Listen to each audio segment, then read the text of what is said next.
Assalamualaikum warahmatullahi wabarakatuh. Perkenalkan, nama saya Muhammad Al-Fatih.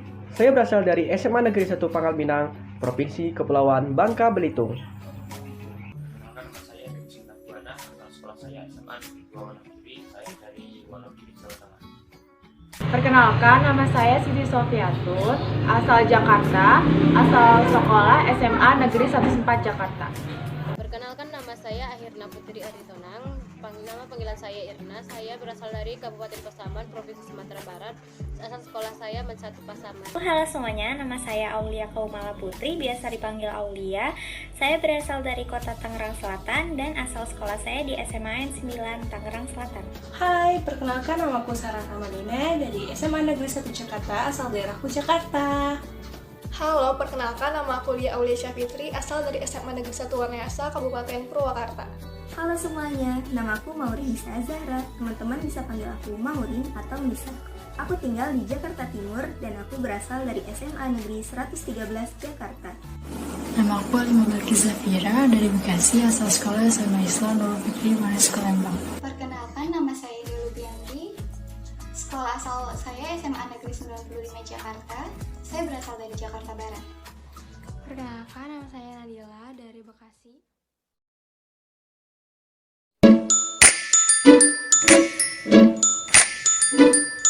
Selamat pagi dunia penuh warna.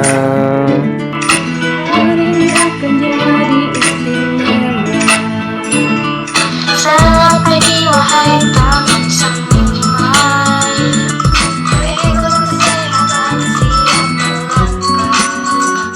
Sudah pas sabar sedih mulai, siapkanlah dirimu. We gonna have good time, oh so much fun. Bersama keluarga, pikiran aku teguh. We gonna have a good time, oh so much fun. Belajar hal yang baru, tak perlu ragu-ragu. Hai teman-teman semuanya, kali ini aku dan kelompokku akan menjelaskan tentang gastritis. Sebelumnya mari kita belajar bareng-bareng yuk apa itu gastritis. Gastritis merupakan peradangan yang mengenai mukosa dan submukosa pada lambung. Pada lambung ini kan terdapat kelenjar yang menghasilkan asam lambung ya teman-teman. Untuk melindungi lapisan mukosa lambung dari kerusakan akibat asam lambung, dinding lambung dilapisi oleh lendir atau mukus yang tebal. Apabila mukus ini rusak, dinding lambung akan mengalami peradangan atau inflasi. Nah, ini dia yang disebut gastritis. Faktor resiko penyakit gastritis diantaranya ada stres, infeksi bakteri Helicobacter pylori, efek samping penggunaan obat antiinflamasi non-steroid, kelebihan berat badan, pola makan tidak teratur, mengonsumsi makanan pedas, minuman berkafein dan bersoda, dan terakhir, usia lanjut. Baiklah, saya akan menjelaskan tentang gejala-gejala penyakit gastritis. Gejala-gejala penyakit gastritis yaitu yang pertama, perut terasa penuh, kedua, rasa tidak nyaman di bagian perut, yang ketiga, perut kembung, yang keempat, berkurangnya nafsu makan, yang kelima, adanya perasaan mual dan mau muntah, keenam, nyeri di bagian ulu hati, ketujuh, rasa tidak nyaman waktu makan atau rasa sakit waktu makan. Teman, gastritis kalau nggak ditangani dengan baik bisa menimbulkan beberapa penyakit lainnya, diantaranya itu timbul tukak lambung. Tukak lambung ini kondisi lanjutan dari gastritis. Banyak orang alami gastritis itu karena keseringan konsumsi obat-obatan pereda nyeri tanpa resep dari dokter, yang akhirnya bisa menimbulkan luka pada dinding lambung atau tukak. Nah, kalau luka lambungnya ini semakin parah bisa menimbulkan kebocoran lambung atau istilah medisnya perforasi. Dan yang terakhir, kebiasaan minum obat-obatan antasida pas lagi sakit mah atau pas lagi ngalamin masalah peningkatan asam lambung.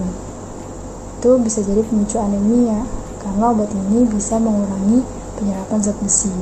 Intinya kalau teman-teman ngerasain gejala-gejala yang disebutin sebelumnya terus nggak kunjung membaik, segera periksakan diri ke dokter supaya dapat penanganan yang tepat atau resep pengobatan yang sesuai. Baiklah, di sini saya akan menjelaskan mengenai cara pengobatan penyakit gastritis. Berdasarkan jurnal dan sumber resmi yang saya dapat, saya merangkum 3 cara pengobatan penyakit gastritis. Yang pertama, pengobatan penyakit gastritis bisa dilakukan dengan terapi farmakologi.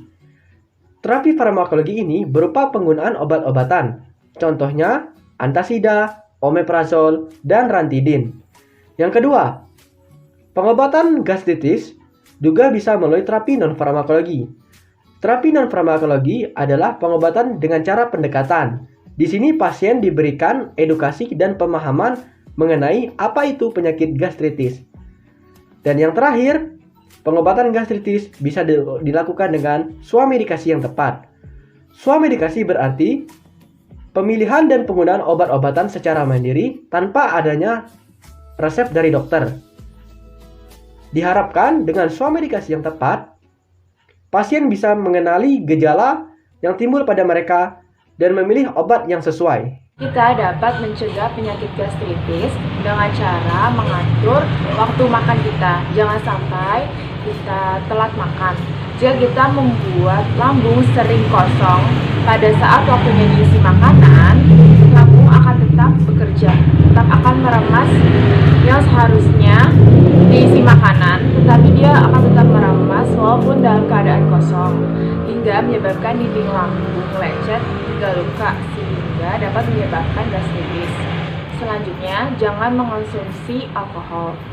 Alkohol selain haram juga dapat meningkatkan produksi asam lambung yang dapat mengiritasi lambung. Karena alkohol dapat mengikis selaput mukus lambung dan menyebabkan iritasi pada lambung hingga menimbulkan peradangan.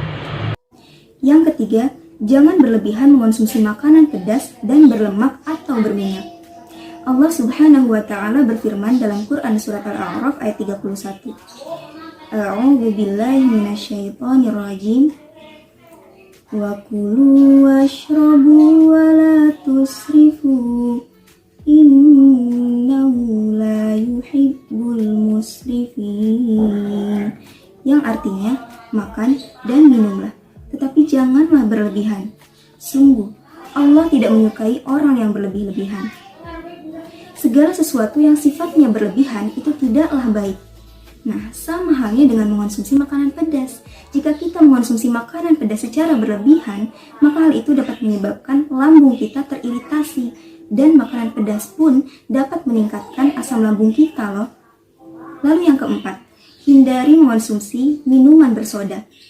Ketika kita mengonsumsi minuman bersoda, gas di dalam lambung kita akan meningkat. Dan hal itu dapat menyebabkan rasa tidak enak di ulu hati, bahkan mual sampai muntah.